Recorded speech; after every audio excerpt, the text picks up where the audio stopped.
Good morning. My name is Sharice Cryer, and I'm a reparations advocate, attorney, and direct descendant of American chattel slavery on both sides of my family.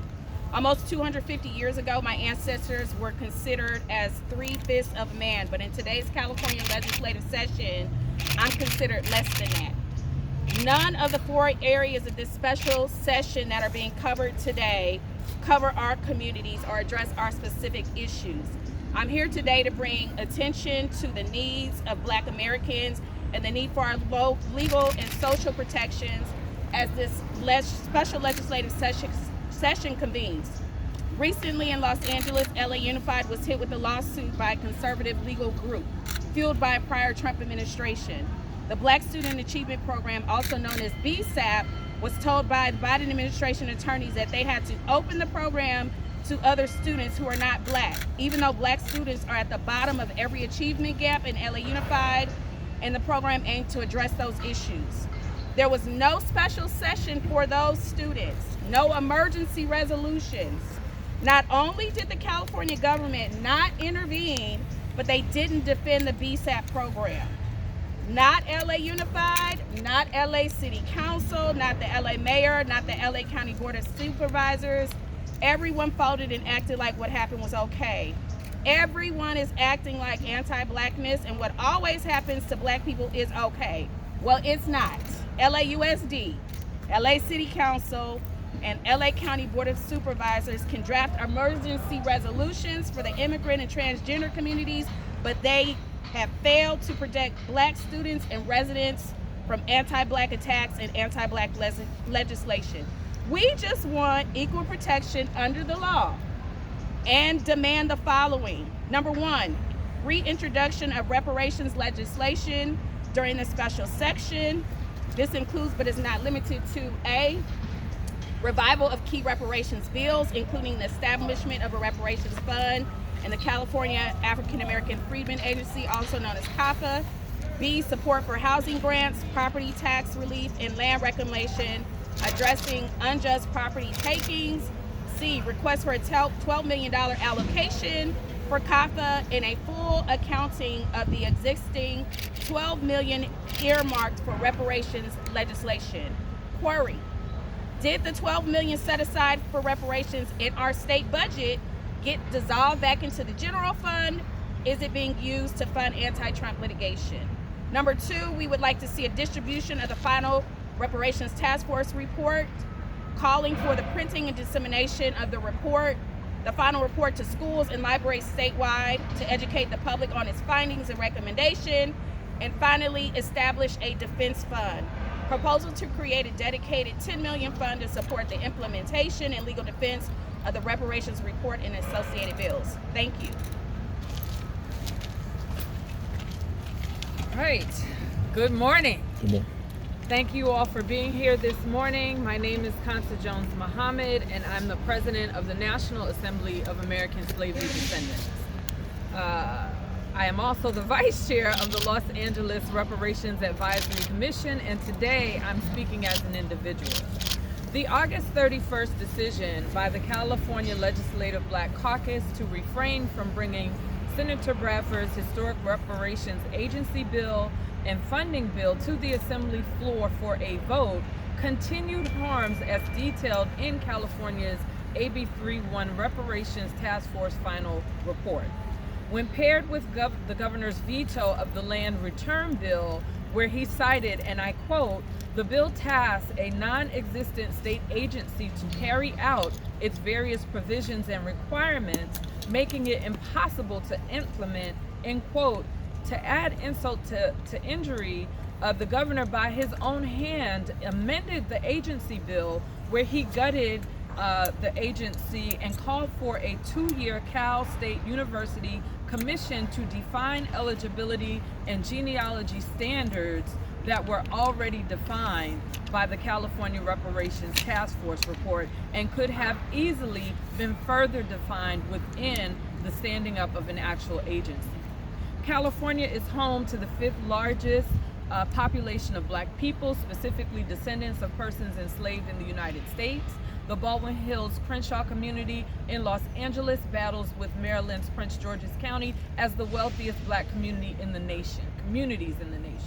We are a seasoned voting electorate, and we are citizens that pay our fair share in taxes. Today, we are a lean, assembled coalition of community leaders and advocates with 3 demands, some of which you have already heard, and we command the governor to revive key reparations bills.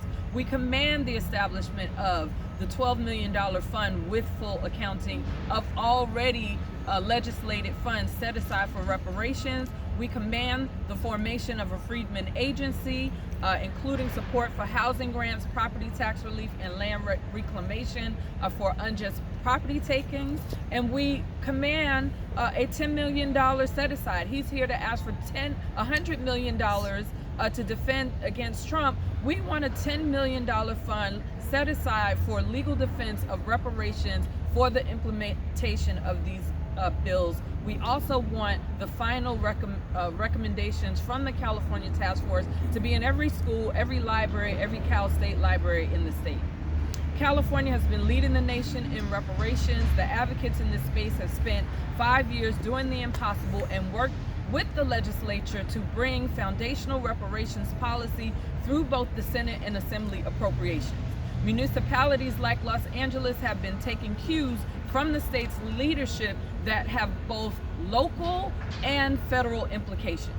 Governor Newsom called on California to lead as the moral authority for the United States. He stated that citizenship was the most important office in the democracy. Governor Newsom, your citizens are at your doorsteps.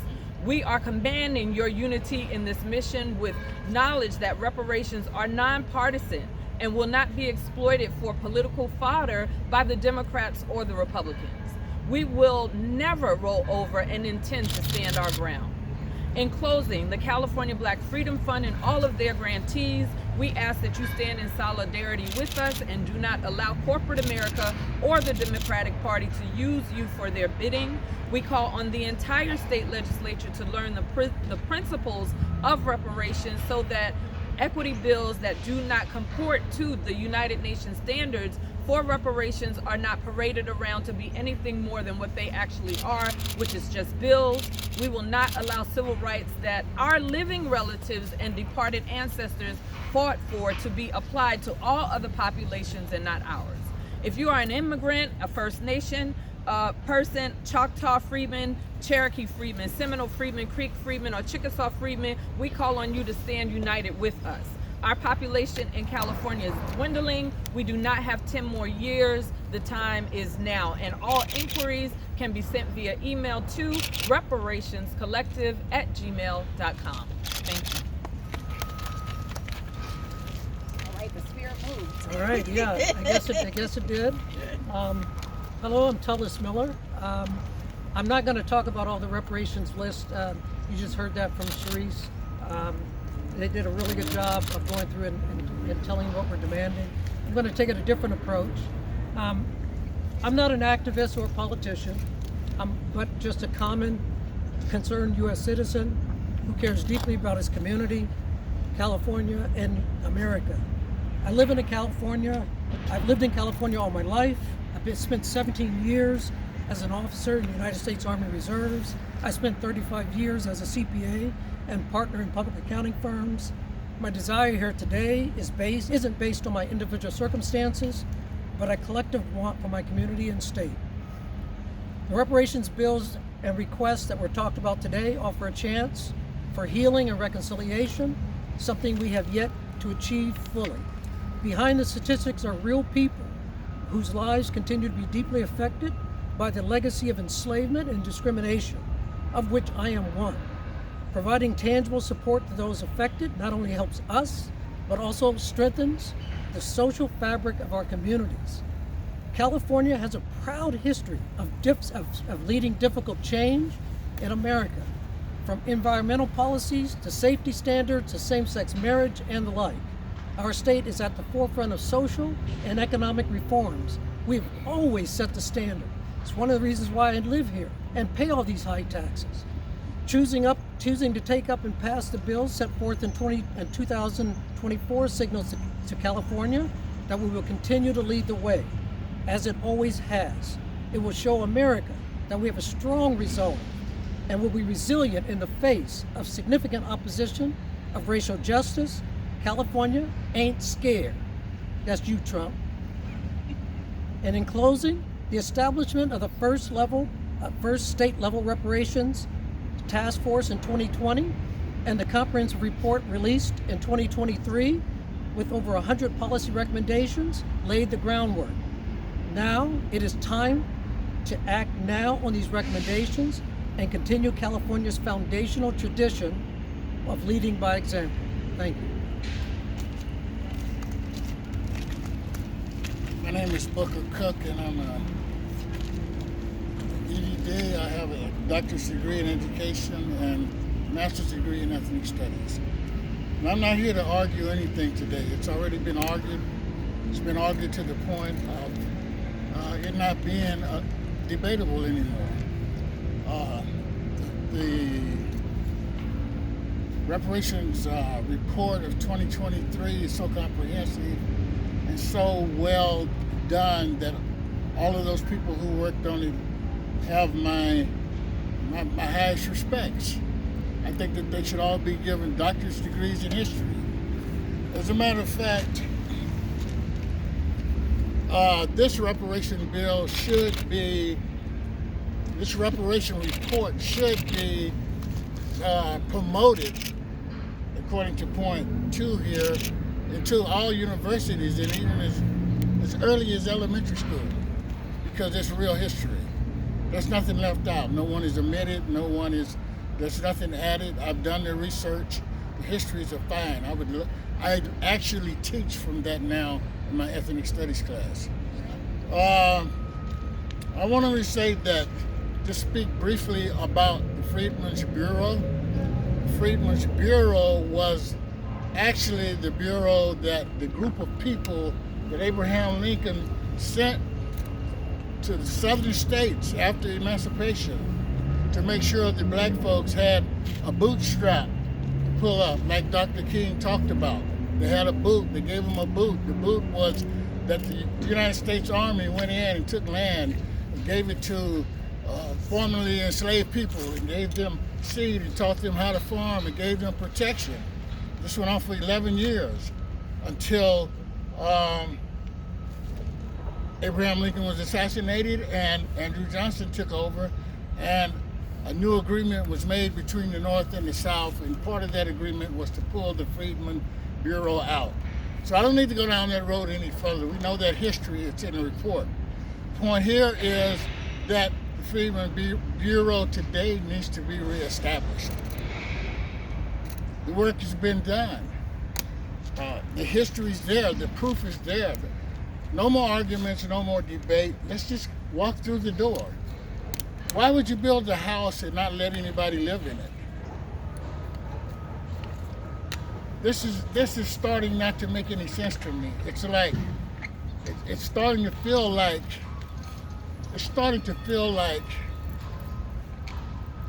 no matter what happens, let's never let black folks progress in this society. Let's keep them at the bottom. Let's give it to everyone else that comes in openly and freely. Let's pretend to give it to them. Let's talk about it for a long, long time. But when it comes to crossing the finish line, let's never give it to them. There seems to be some kind of unspoken agreement amongst neoliberal conservatives. And so I'm wondering why this thing has been created so beautifully and has come to this point where it is static. I have no answer. I'm not in the legislature, but it needs to be looked at. And the last point I want to make is that, according to this, the information I have, someone was dedicated $10 million for the implementation and legal defense of reparations report. Associated bills, that's wonderful. But where's the money? Where is the, I don't know, where's the focus group? Where are the people who who this money is supposed to support while they do the work. You know, we don't really have to reinvent the wheel here, folks. We just have to use a model in history. We have wonderful models. We have Native Americans who have casinos. They get stipends. Someone's concerned about we might get drunk and kill ourselves or something if you give us money. There's other ways. There's other financial avenues that can be taken, and we have brilliant people cross cultural lines who can figure this out. But it seems like it's more than that. It seems like it's stagnated, and it seems like it's stagnated on purpose, and we need to look further and deeper into it. Thank you. Can you say and spell your name real quick? Can you say and spell your name for me real quick? What?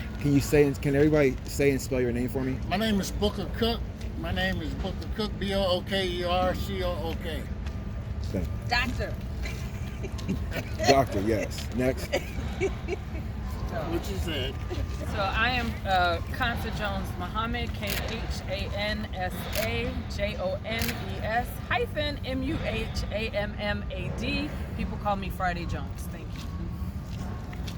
Sharice Cryer, C-H-E-R-Y-C-E. Last name C-R-Y-E-R. Thank you. And Tullis Miller, T-U-L-L-U-S-M-I-L-L-E-R. I do have a couple questions. I'm gonna start with you, Cerise. Okay. You want us to stay here? Or? Yeah, please stay. Okay. What about the work with the California Legislative Black Caucus? I know there were, some tense moments, during the last legislative session, because today starts a new one. How do you groups feel about working with them going forward? Because they are the lawmakers that will have to present these bills. Says who? Why does the California Legislative Black Caucus hold black bills or any reparations bills? Is that a written agreement that they have with the California Legislature? If so, why? That's the first question I would ask. But I've reached out to their offices. I've reached out. I've talked to Dr. Akilah Weber. I reached out to her office. I reached out to Lola Smallwood Cuevas. I reached out to her office. Reggie Jones Sawyer, before he turned out, I reached out to him too. So the question is, do they actually want to work with us? And my answer is probably no, because they would have set up, they know exactly who I am. They know how to reach me if they need to. I've left my phone number several times, my email address. There hasn't been a dialogue and, a desire on their end to collaborate. And I'm waiting. You want to follow up on that too, Friday? Yeah, so from my perspective, this is our legislature. We are actually their constituents, and they have an obligation to perform what we the people demand. It's also very important, I think, to understand that there are some bills that have been done, adopted children, children who are in foster care system. Those bills impact us because we unfortunately are, just like we're dominating homelessness, we are dominating our children being brought up in foster care. And that's important work. It's part of the reparations work. But when you have someone like Tina McKinnon say, hey, I didn't come to the hearings, I don't really know about reparations, then maybe you should spend some time talking to the people that spent 5 years not only getting a commission done, but getting disaggregation legislation done and getting Senator Bradford's bills through both the Senate and the Assembly for the state of California. Talk to the people who, if you write the good legislation with us, we will make sure that we rally people to get and move those bills like we have. We have a track record that I don't care if people have been doing this for 30 years. They have not been able to capture this movement in the way that we have over the past 5 years. If you're not willing to, or if they are not willing to work with you, or you're not willing to work with CLBC, what would be the next step? Because we remember, it's well documented that another gentleman, a Republican, tried to bring those bills to the floor. Would that be another option, Friday and So Sharice? we have to stand on the fact that reparations is nonpartisan. If we have to reach across the aisles, even under a Trump administration, to make sure this legislation moves, that is what we as advocates and more importantly, as descendants are willing to do. The question I don't think is for us whether we are willing to work with the legislature. We have been. We've been here and we've been a consistent force at the Capitol. The question is whether or not the existing state legislature and specifically the California Black Legislative Caucus are truly willing to work with us.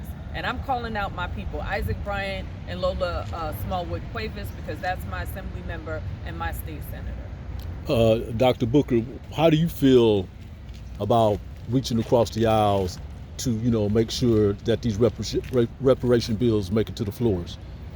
Well, what you were preaching to the choir. I'm all for it 100% because in order to get anything done, sometimes you have to use unlikely people that you wouldn't use in other circumstances. And getting something done in the political arena like the Assembly and the Congress and wherever these bills have to pass through will probably take people across the aisle with like ideas. And so, yeah, that's not an uncommon practice to use people from whatever party is necessary to get the job done. I'm all for it 100% and actually recommend it. Tell us, you have anything you want to share? I would actually agree with Dr. Booker. Speak as non-activist politician, just concerned citizen, first time being in this movement. I would tell you that, to me, if you are down with this movement, I don't care what color you are, tall you are, short you are, how you speak, if you're the most articulate, not the most articulate, join this movement. This is not about color. This is about building a coalition of the like-minded. And if you want to join this, come on in. If you're a Republican and you're down for this, come on in. If you're a Democrat and you're down for this, come on in. Those things, to me, is what's most important. For me, reparations is about closing the racial wealth gap. I call that the root of the problem. Everything else is the tree. Homelessness, root of the tree. Foster care, root of the tree. Everything, education, root, lack of education, funding, root of the tree. If we can close the racial wealth gap, we can then attack all these others. And if you're down for that, come on in. It's a big tent. Guess one of my last question was last subject, two bills that did make it to the floor. How important yes. How important, Sharice, is that is to, to make those bills priorities this legislative session? You have to have a foundation for reparations. You just can't throw them out or throw ideas out and say, we're going to do this, we're going to do that. You need to do things decent and in order. And the irony is we're standing here in front of the Native American monument, and the COPPA bill, SB 1403, was supposed to be modeled after the Bureau of Indian Affairs, the relationship between the state tribal entity and the Bureau of Indian Affairs. So you need that foundation. We need a bureau to manage our affairs, to manage any reparations payments, even if it's not cash, even though that is top priority for me. If it's college admissions, you got to know who's eligible. So they definitely need to bring that bill back as a foundation. And then you could not have the other bill that was blocked by Governor Newsom, SB 1050, I believe it was. You can't have that without the Freedmen Agency. They run hand in hand. So I think if they want to bring back SB 1050, they need to, again, the Bureau needs to be the primary bill that they need to bring back, but also, again, the bill and the money, because what happened to the $12 million? Yeah, I mean, Sharice, I think, said it all. She said it all very well. The Freedmen Agency is also a federal ask. The language, to Sharice's point, we don't have a mechanism at the federal level or a state level where we can engage with government with our needs. So we need that Freedmen Agency. in addition to that Freedmen Agency, or within that Freedmen Agency, there should almost be a Congress of descendants in California who can really advise on the policy that needs to come out of there. Well, in talking to Senator Bradford, he said you need a government department. That is what you need. And that is what he tried to do. I think it's still his legacy, a beautiful legacy he tried to leave as he termed out of office. And I think that it's our responsibility as citizens to really usher in this idea of it is now. It's not 10 years from now. It's not let us look at the 100 policies and see how we can get it on the timeline. Let's get this department up and running so we can move the other 99 policies through the door. I agree. Amen. Okay. Well, I do want to thank y'all. Oh, go ahead, tell us. So the Freedmen Bureau, just to be clear, is the vehicle for getting through and communicating our needs as a community. Is that what you're saying? I'm trying to understand. It's a state department. It had oversight. I mean, there was a lot. It was robust. It was pared down for negotiating purposes. And I don't think we need to negotiate. I think we go back with the original language. What is it? What is the Bureau? What would it do? A departmental agency that is ultimately responsible for working within the already defined eligibility requirements, establishing a staff so that the genealogy research can be done. What the governor wanted to do was to outsource that to Cal State University. We're saying don't outsource it, bring it in-house. As soon as folks get eligible, let's start moving actually the things that you referred to with regards to foster care, environmental injustices, hiring practices, and discriminatory hiring. I would have hoped the All of young those lady over here. Okay, we're gonna talk about that in a She second. could get a check. Yeah, she can. And or housing, a housing service. Yeah, the reason why I'm saying this is because it's the common person. Correct. And you guys have this language and you have all this knowledge. And I'm saying by communicating to the common people as how that value proposition of that really if you can make that come out, then it really resonates.